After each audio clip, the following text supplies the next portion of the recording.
어떤 친한 두 사람이 있었는데 이 한 친구가 별명이 뭐냐면 죽겠네입니다. 왜 별명이 죽겠냐면 맨날 죽겠네를 입에 달고 삽니다. 아유, 더워 죽겠네, 배고파 죽겠네, 피곤해 죽겠네, 골치 아파 죽겠네. 항상 입만 열면 죽겠네. 그래서 별명이 죽겠네입니다. 한 친한 친구가 어느 날 만나가지고 그런 얘기를 합니다. 이 친구는 참 신실한 그리스도인이거든요. 야, 너 죽겠네 죽겠네 맨날 그렇게 빨리 하지 말고 죽겠네를 좀 천천히 해봐라. 무슨 소리야? 아니 그러니까 죽겠네를 좀 천천히 해봐. 그랬더니 죽겠네. 아니 그렇게 끊어서 하지 말고 좀 더 천천히 이어서 해봐. 그랬더니 죽겠네 이렇게 되더라는 거죠. 이해가 잘 안 되시는가 보네. 야, 구봐라. 죽겠네를 천천히 하니까 여유 있게 하니까 죽겠네 그 되지 않냐? 응? 문제 해결이 누구한테 있다고요? 죽겠네. 힘들어 죽겠다 맨날 말하지 말고 그 힘든 문제를 해결하는 분이 주님이심을 잊지 말란 얘기죠. 주 안에 서는 삶이라고 하는 주제를 가지고 계속 말씀을 나누고 있습니다. 첫 번째, 주 안에서 기뻐하라. 기쁨의 근원이 주께 있네. 그런 말씀이죠. 두 번째, 주 안에서 능력을 행하라. 능력의 근원이 주께 있네. 그런 말씀입니다. 오늘 세 번째로 주 안에서 승리하라 말씀입니다. 승리의 근원이 누구한테 있다고요? 주께 있네. 나한테 있다고 생각하면 백날 계산해봐야 승리할 확률이 거의 없어요. 그런데 이 승리의 근원이 주께 있음을 깨닫게 될 때 우리의 삶은 백전백승 승리하는 삶이 될 줄 믿습니다. 오늘 본문의 이 사도 바울도 아주 담대하게 그렇게 선언을 해요. 아주 멋있는, 아주 통쾌한 선언입니다. 한번 같이 읽어볼까요? 37절이죠. 큰 소리로 한번 읽습니다. 시작. 그러나 이 모든 일에 우리를 사랑하시는 이로 말미암아 우리가 넉넉히 이기느니라. 우리를 사랑하시는 이 곧 주 안에서 주님 때문에 그런 얘기죠. 주 안에서 우리는 넉넉히 이기느니라. 여러분 객관적으로 볼 때 세상적인 관점으로 볼 때 사도 바울이 그렇게 늘 승리하는 삶을 살았던 것은 아니죠. 우리가 흔히 생각하는 승리라는 건 뭡니까? 남들보다 돈도 많이 벌어야 되고 남들보다 더 성공해야 되고 뭐 그런 게 승리라고 생각하잖아요. 그런 관점으로 보면 바울은 그렇지 못했죠. 예수님을 만나고 복음을 전하고자 나서기 시작한 그때부터 감옥에도 여러 번 갇히게 되고 돌로 맞아 죽을 뻔한 적도 있고 매를 맞아 죽을 뻔한 적도 있고 배가 3번이나 파선해서 물에 빠져 죽을 뻔한 적도 있고 제대로 먹지 못해 굶어 죽을 뻔한 적도 있고 입지 못해 헐벗어 죽을 뻔한 적도 있고 이루 헤아릴 수 없을 정도로 바울에겐 수없이 고난이 찾아왔지만은 그러나 바울은 담대히 선언합니다. 주 안에서 우리가 넉넉히 이기느니라. 여러분 이 승리의 선언이 우리의 것이 되기를 간절히 바랍니다. 그러려면 어떻게 해야 됩니까? 오늘 말씀 속에서 그 승리의 근거, 이유를 한번 찾아봅니다. 자, 성경 다시 한번 보죠. 31절입니다. 시작. 그런즉 이 일에 대하여 우리가 무슨 말 하리요? 만일 하나님이 우리를 위하시면 누가 우리를 대적하리요? 그런즉이라고 하는 접속사는 앞에 어떤 근거가 있어요. 이러이러한 이유가 있어요. 그런즉, 그러므로 결론이 이렇다는 거죠. 그러니까 앞에 이야기를 좀 봐야 돼요. 뭘 수식하느냐? 8장 1절부터 30절까지 전체를 다 수식하기도 하지만 우리가 쉽게 생각해 보면 바로 앞절입니다. 30절인데요. 또 미리 정하신 그들을 또한 부르시고 부르신 그들을 또한 의롭다 하시고 의롭다 하신 그들을 또한 영화롭게 하셨느니라. 이 30절 말씀은 신학적으로 매우 중요한 위치를 차지합니다. 우리가 흔히 이제 그런 얘기 하잖아요. 야, 왜 예수 믿냐? 그럼 우리가 뭐라 그럽니까? 예수 믿고 구원 받으려고 그런다. 그 구원이 뭐냐 이거예요. 그냥 쉽게 얘기하면 천국 가는 게 구원인데 그걸 조금 신학적으로 풀어서 해석하면 오늘 30절의 말씀입니다. 구원이라고 하는 큰 집이 있어요. 그 집에 들어가면 구원을 이루는 요소들이 있을 거 아닙니까? 구원을 이루는 과정, 그게 뭐냐 그 말이에요. 30절에 처음에 뭐라고 말씀합니까? 미리 어떻게 했어요? 정하시고, 그 다음에는요 부르시고, 그 다음에는요 의롭다 하시고, 그 다음에는요 영화롭게 하셨느니라. 이게 구원을 구성하는 요소예요. 이게 구원의 과정이기도 합니다. 잘 보세요. 주어가 누굽니까? 내가 아니에요. 주어는 누구예요? 하나님입니다. 나의 구원을 위해서 누가 행하시는 거예요? 하나님이 하십니다. 하나님이 정하시고, 하나님이 부르시고, 하나님이 의롭다 하시고, 하나님이 영화롭게 하시는 거예요. 우리가 하는 것이 아닙니다. 물론 여기서 오해하지 말아야 할 것은 하나님이 다 하신다고 했으니까 그럼 나는 아무것도 하지 말아야지, 그냥 대충 살아야지, 이거를 소위 신학적 용어로 율법 폐기론 혹은 도덕 폐기론 이렇게 말합니다. 어려운 말이지만 그냥 쉽게 생각하면 내 멋대로 살겠다는 거예요. 하나님도 하실 거 아닙니까? 하나님 알아서 나를 구원시킬 거니까 나는 그냥 내 마음대로 살 거예요. 이런 태도예요. 교회 2000년 역사 가운데 이런 그룹을 형성했던 사람들이 실제 있었습니다. 그래서 이들은 다 치열한 영적 전투를 통해서 이단으로 정제가 됐어요. 그런데 지금도 여전히 이런 사고를 갖고 있는 사람들이 있어요. 그건 매우 위험합니다.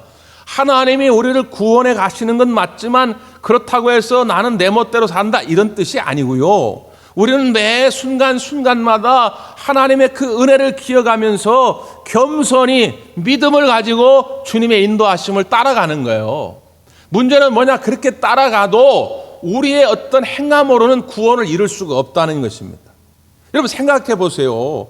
하루에도 수십 번, 수백 번씩 제약된 생각으로 가득 차 있습니다. 제약된 말을 해요. 제약된 행동을 합니다.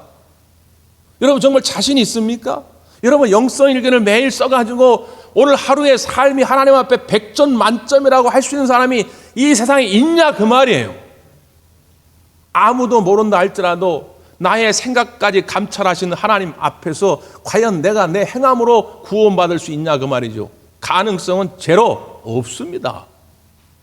그렇기 때문에 우리는 믿음을 가지고 하나님의 인도하심을 그냥 따라가는 거예요. 하나님이 우리를 정해 주셨고 불러주셨고 하나님이 의롭다 하셨고 하나님이 영화롭게 하시는 줄 믿습니다.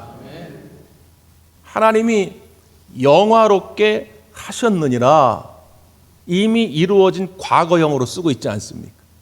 여러분 우리의 영화라고 하는 것은 신학적으로 말하면 예수님처럼 완전하게 탈바꿈하는 것인데 이건 주님 다시 오는 그날에 가능합니다. 혹은 내가 이 땅에서 자연인의 삶을 마감하고 저 천국에 입성하는 그때 이루어지는 거예요. 그 천국에서는 더 이상 우리가 죄의 손길을 타지 않거든요. 그러니까 이 영화의 모습은 미래적인 모습입니다. 근데 성경은 뭐라고 기록하고 있어요? 이미 과거에 이루어졌다는 거예요. 이걸 이루어진 미래라 이렇게 말합니다. 국어 문법상으로는 모순이죠. 앞뒤가 안 맞는 얘기입니다. 이루어진 이 말은 과거인데 미래는 앞으로 될 일이거든요. 그런데 영화라고 하는 것이 미래의 일인데 지금 됐다라고 선언하고 있는 것입니다. 이게 어떻게 가능할까요? 히브리서 11장 1절에 보면 믿음의 능력에 대해서 소개하죠. 믿음은 바라는 것들의 실상이요 보이지 않는 것들의 증거니라. 이게 국어 문법적으로는 전혀 앞뒤가 안 맞는 말입니다. 바라는 것들은 앞으로 되어질 일이에요. 어떻게 될는지 내가 알 수가 없는 것입니다. 그런데 실상은요 지금 현재 펼쳐진 일입니다. 보이지 않는 것들, 보이지 않는 것은 내가 알 수가 없어요. 안 보이니까. 근데 증거는 뭡니까? 지금 내가 두 눈으로 볼 수 있는 것입니다. 아니 이게 앞뒤가 안 맞는 이 일들이 어떻게 가능해진다고요? 믿음으로 가능해진다는 거예요. 믿음은 바라는 것들의 실상이고 보이지 않는 것들의 증거를 가능케 하는 힘이 있다고 하는 것입니다. 저 영화의 삶이 미래적인 것이지만 그걸 지금 과거에, 지금 현재에 이루어진 것으로 만드는 것은 우리의 믿음이라는 거예요. 믿음. 이 믿음을 앞에서는 다른 말로 표현했습니다. 28절 한번 보실까요? 28절 시작. 우리가 알거니와 하나님을 사랑하는 자 곧 그의 뜻대로 부르심을 입은 자들에게는 모든 것이 합력하여 소원을 이루느니라. 그의 뜻대로 부르심을 입은 자, 이게 아까 30절의 표현인데 여기서는 같은 표현으로 뭐라고 했습니까? 하나님을 사랑하는 자. 하나님을 사랑하는 자나 하나님께 부름받은 자나 똑같은 의미라 그 말이에요. 그러니까 저와 여러분이 하나님의 부름을 받은 자요, 또한 하나님을 사랑하는 자인 줄 믿습니다. 그런 사람들은 어떻게 된다고요? 모든 것이 합력하여 선을 이루니라. 이루어진 과거형으로 표현되어 있죠. 그럼 목사님, 과거에는 그랬는데 그럼 내일은 그렇게 안 하신다는 얘기입니까? 내일은 우리가 알 수 없다는 얘기입니까? 아니라니까요. 여기 모든 것이라고 하는 것은 과거일 뿐만 아니라 미래일까지도 모든 것이 다 합력하여 선을 이루게 될 줄 믿습니다. 무엇이 그걸 가능케 한다고요? 믿음이. 지난주 목요일에 시리아하고 월드컵 최종 예선전이 있었죠. 어떻게 됐죠? 네, 2대1로 이겼습니다. 처음에 1대0으로 이기다가 1대1로 비겼어요. 그런데 제가 그 인터넷 기사를 읽다 보니까 그날 그 중계 해설위원 때문에 그 인터넷 네티즌들 사이에 여러 논쟁이 있었더라고요. 그게 무슨 내용인가 이렇게 보니까 1대1로 딱 비기고 나니까 그 해설위원이 좀 심한 말을 많이 했나 봐요. 이거 감독이 선수 교체 타임을 놓쳐서 그런다. 이 감독이 현찬하다 그런다. 여기서 비기면 우리가 앞으로 최종 예선전이 어려워지는데 이 벤투 감독 교체해야 된다. 뭐 별의별 얘기를 다 했는가 봐요. 그러니까 이제 그거를 뭐 좋게 듣는 팬도 있겠지만 대부분의 팬들은 아니 말이 너무 심하다. 이렇게 된 거예요. 그런데 결론이 어떻게 됐어요? 후반 종료 1분 앞두고 후반 44분에 우리 대한민국의 희망 손흥민 선수가 골을 넣었어요. 그래서 이겼어요. 그러니까 해설위원이 이제 할 말이 없어진 거죠. 저는 그 본 경기를 보지 못하고 그 다음날 이제 하이라이트 경기를 봤거든요. 많은 국민들이, 많은 팬들이 후반 43분까지 초조하게 본 거예요. 해설자도 초조하니까 앞으로 이제 원정 험한 길이 남았으니까 홈에서 꼭 이기고 가야 되는데 여기서 비기면 우리가 불리하다 그러니까 초조했던 거죠. 근데 저는 하이라이트 경기를 보면서 43분까지 전혀 초조하지 않았습니다. 왜? 야 기다려. 야 1분 있으면 손흥민이가 골 넣어. 전혀 걱정할 게 없잖아요. 미래에 대한 확신이 있으면 현재의 삶이 담대해집니다. 하나님께서 모든 것이 합력하여 선을 이루게 할 거라는 거예요. 1년 후의 일도 10년 후의 일도 하나님이 우리를 반드시 영화로운 존재로 만들어 주신다는 것입니다. 그걸 믿음을 가지고 보면 현재의 삶의 승리가 확신되어진다고 하는 것이죠. 그런즉 그렇게 그 앞의 이야기를 수식하면서 뒤에는 쭉 구체적 설명을 하는 거예요. 그 앞의 이야기를 믿음으로 우리가 고백할 수 있어야 뒤의 이야기가 우리의 마음에 확 와닿는 것입니다. 자, 그런즉 31절 이 일에 대하여 우리가 무슨 말 하리요? 만일 하나님이 우리를 위하시면 누가 우리를 대적하리요? 우리가 승리할 수밖에 없는 첫 번째 이유가 뭐라고요? 하나님이 우리를 위하신다 그 말이에요. 하나님이 우리 편이신데 감히 누가 우리를 대적하냐 그 말이에요. 미국의 한 신앙 잡지에 소개된 글인데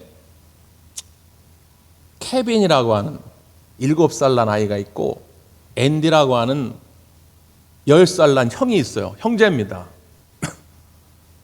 그래서 케빈과 앤디가 집에서 장난감 블록을 가지고 병정놀이를 하는 거예요. 블록으로 이제 막 성을 쌓습니다. 10살짜리 형은 많이 해봤기 때문에 금방 쌓죠. 딱 쌓고 거기다가 이제 그 사람 모양 지휘관, 사령관을 딱 맨 앞에 꽂아놓고 옆에는 딱 이제 보초병 딱 세워놓고 앞에는 이제 군사를 쫙 세워놓고 준비가 다 끝났어요. 그리고 동생한테 말하는 거죠. 야, 형이 양보할 테니까 너 먼저 공격해. 처음에는 형이 수비하고 그 다음에 형이 공격할게. 이렇게 말한 것입니다. 근데 이 동생이 쭈삣쭈삣대면서 만지작 블록만 만지작거리고 공격을 안 하는 거예요. 그러니까 둘이 노는 거를 옆에서 이제 엄마가 보고 있다가 이제 이 막내가 잘 못해서 그런가 보다. 그래가지고 속상해가지고 간 거예요. 야, 케빈아, 형이 다 준비하고 기다리고 있잖아. 왜 시작 안 해? 아직 너 준비가 안 됐니? 뭐가 어려워? 이렇게 물어본 거예요. 그랬더니 이 막내아이가 하는 말이 뭐라고 그러냐면 하나님이 우리 편의 대장이신데 하나님을 어디다 둬야 될지 모르겠어요. 그러더라는 거예요. 그 이야기를 듣고 이 엄마가 깨달은 거예요. 엄마가. 이 7살 난 순수한 아이는 하나님이 우리 편의 사령관이신데 그 하나님을 어디에다 위치해 드려야 가장 좋을까를 지금 고민하고 있었던 거예요. 근데 엄마는, 어른들은 과연 그런 마음으로 이 세상을 살아가고 있느냐 그 말이죠. 여전히 돈과 권세가 사람이 여러 가지 체면들이 여러 가지 나의 생각들이 나의 사령관이 되어서 나를 지배하고 있지는 않은가 그 말이죠. 그러다 보니까 승리의 확신이 없는 겁니다. 왜냐하면 나보다 돈 많은 사람 세상에 많잖아요. 나보다 똑똑한 사람 세상에 많잖아요. 나보다 실력 좋고 능력 많은 사람 세상에 허다하게 많다 그 말이에요. 아무리 따져봐도 이길 가능성은 제로예요. 그래서 하나님이 우리 편의 대장 되심을 인정할 수 있어야 한다는 것입니다. 이스라엘 백성들이 홍해 앞에서 쩔쩔맵니다. 앞으로 가자니 물에 빠져 죽고 뒤로 가자니 애굽의 군사들한테 칼 맞아 죽고 이러지도 못하고 저러지도 못하는 것이죠. 그 상황에서 모세가 출애굽기 14장 13절에 보면 뭐라고 선언합니까? 너희는 두려워하지 말고 가만히 서서 여호와께서 오늘 너에게 행하시는 구원을 보라. 여호와께서는 너희를 위하여 싸우시리니 너희는 가만히 있을지니라. 하나님이 우리 편이 되어주셔서 우리의 사령관이 되어주셔서 우리를 위하여 싸우실 것이니까 반드시 이길 것이다. 하나님이 안 계시면, 하나님이 우리 편이 아니시면 그 상황 속에서는 이리 가도 죽고 저리 가도 죽습니다. 그러나 하나님이 우리를 위하여 싸워주시니 그 홍해의 물길이 열리게 된 줄 믿습니다. 그래서 승리하게 되는 것 아닙니까? 주님이 우리 편이 되어주시니 반드시 승리하게 될 줄 믿습니다. 두 번째, 자, 성경을 한 번 더 보죠. 33절, 34절 시작. 누가 능히 하나님께서 택하신 자들을 고발하리요 의롭다 하신 이는 하나님이시니 누가 정죄하리요 죽으실 뿐 아니라 다시 살아나신 이는 그리스도 예수시니 그는 하나님 우편에 계신 자요 우리를 위하여 간구하시는 자신이라. 아멘. 누가 우리를 고발하겠고 누가 우리를 정죄할 수 있느냐? 할 수 없다는 것이죠. 왜요? 우리를 의롭다 하시는 분은 누구라고요? 하나님이시기 때문에. 특별히 34절 후반부에 예수님이 어떤 분이시냐? 하나님 우편에 계신 자요 우리를 위하여 간구하시는 자신이라. 물론 여기서 우리를 위하여 간구하시는 그 예수님의 간구의 내용을 가지고 우리가 삶의 어떤 문제들을 만날 때에 주님 나를 위하여 간구해 주심을 감사합니다. 오늘도 내가 이렇게 힘이 든데 주님이 간구해 주셔서 해결될 줄 믿습니다. 오케이, 그렇게 받아들이는 것도 얼마나 좋은 말씀인지 모릅니다. 근데 조금 더 구체적으로 얘기하면 여기서 34절에서 예수님이 우리를 위하여 간구한다는 건 뭘 위해서 간구한다는 거예요? 우리가 어떤 존재라는 걸 하나님께 계속 구한다는 겁니까? 의롭게 됐다고 하는 걸 구한다는 거예요. 그러니까 하나님 편에서 예수님이 변호인이 되어 주셔서 오늘 우리가 의로운 자라는 걸 계속 하나님 앞에 고한다는 거예요. 왜요? 사탄은 참소자입니다. 거짓으로 고소하는 자입니다. 사탄은 계속 하나님께 고소하는 거예요. 이 인간은 의인이 아닙니다. 죄인입니다. 내가 어저께도 못된 짓 하는 거 봤습니다. 혼자 있을 때 이상한 생각하는 거 내가 봤습니다. 막 별 이유를 다 들어가지고 우리를 죄인이라고 고소할 때 예수님이 옆에서 하나님 아닙니다. 이 사람이 비록 허물이 있고 실수가 있지만 내가 피 흘려 그의 모든 죄를 대속하였기 때문에 이 사람은 의로운 자입니다. 이걸 계속 간구해 주신다는 거예요. 그러니까 사탄이 우리 보러 죄인이라 해봐야 그건 아무 효력이 없어요. 왜? 이미 하나님이 우리가 의인이라고 땡땡땡 재판 끝났거든요.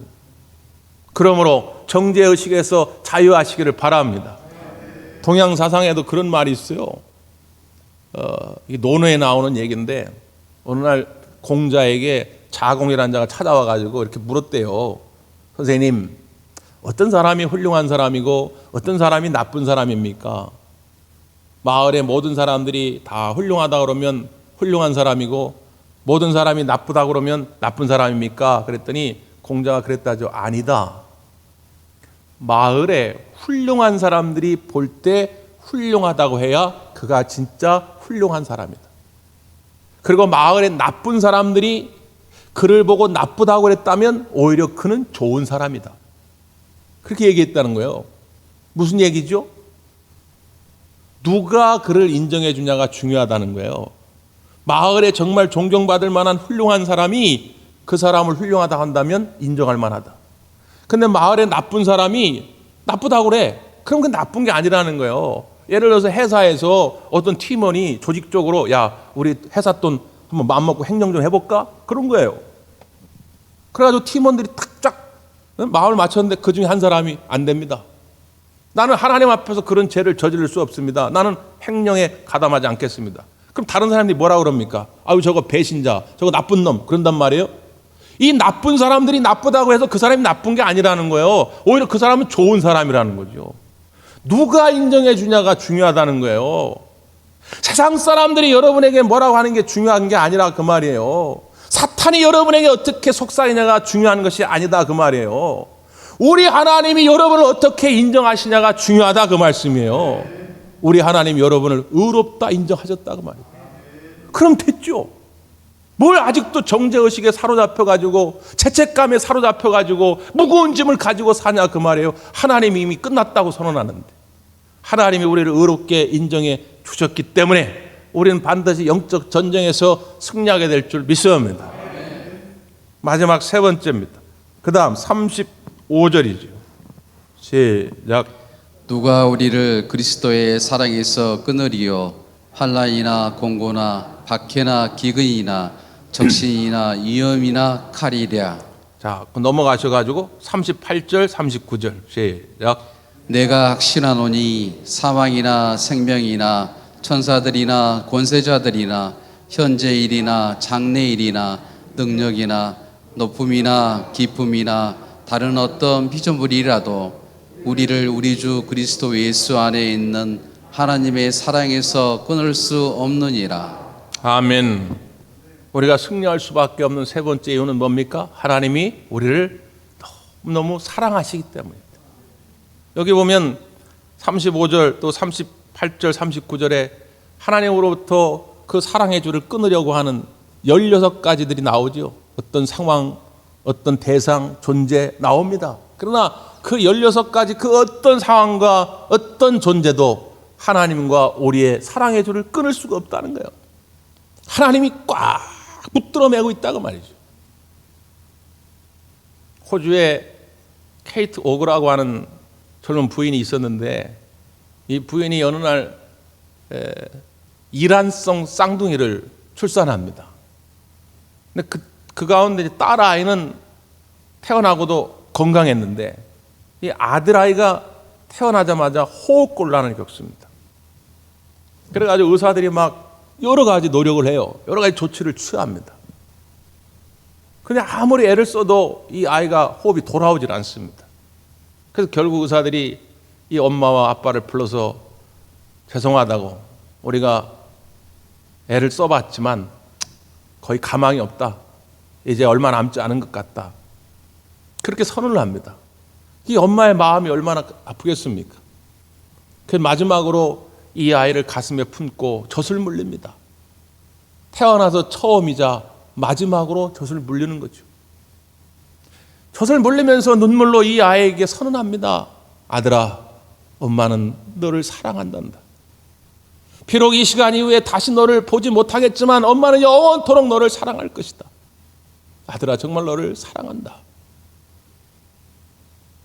그런데 그렇게 1시간 정도 지난 다음에 이 아이의 호흡이 정상으로 돌아온 것입니다. 이 아이가 언론에 소개되면서 어떻게 소개됐냐면 엄마의 사랑의 속삭임이 낳은 기적, 이렇게 소개가 됐어요. 죽어가는 이 아이를 향한 엄마의 사랑의 속삭임이 이 아들을 살려냈다고 말이죠. 지금도 우리 하나님은 여러분의 그 마음의 귀에 속삭이고 있습니다. 아들아, 딸아, 내가 너를 사랑한다. 20세기에 가장 유명한 신학자를 꼽으라면 그 가운데 한 사람이 칼 바르트입니다. 칼 바르트 신학 그러면 말씀의 신학. 우리가 흔히 말씀을 말할 때 쓰여진 말씀은 성경, 선포된 말씀은 설교, 계시된 말씀은 예수 그리스도 그 자체. 이걸 신학적으로 정립한 분이 칼 바르트입니다. 그분이 이제 은퇴할 때가 돼가지고 미국의 시카고 대학에 가서 마지막 은퇴 강연을 하게 돼요. 강연이 다 끝난 다음에 그 대학 학장이 박사님 많이 피곤해 보이시는데 우리 학생들 질문 다 받으려면 힘드실 것 같아서 제가 학생들을 대표해가지고 한 가지만 딱 물어보겠습니다. 이제 박사님이 은퇴하시게 되는데 지나온 날의 박사님의 신학, 바르트의 신학을 딱 간단하게 요약하면 뭐라고 말씀할 수 있겠습니까? 이렇게 물어요. 그때 잠깐 눈을 감고 생각하던 바르트가 다시 눈을 뜨고 학생들을 바라보면서 노래를 시작합니다.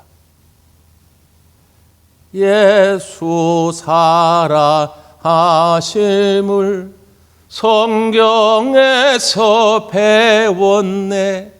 우리들은 약하나 예수 권세 많도. 다 같이요. 날 사랑하시 날 사랑하시 날 사랑하시 성경에 쓰였네. 나의 신학은 한마디로 하나님이 나를 사랑하신다는 것입니다. 하나님이 여러분을 사랑합니다. 그러므로 우리는 승리할 수밖에 없는 줄 믿습니다. 기도하겠습니다.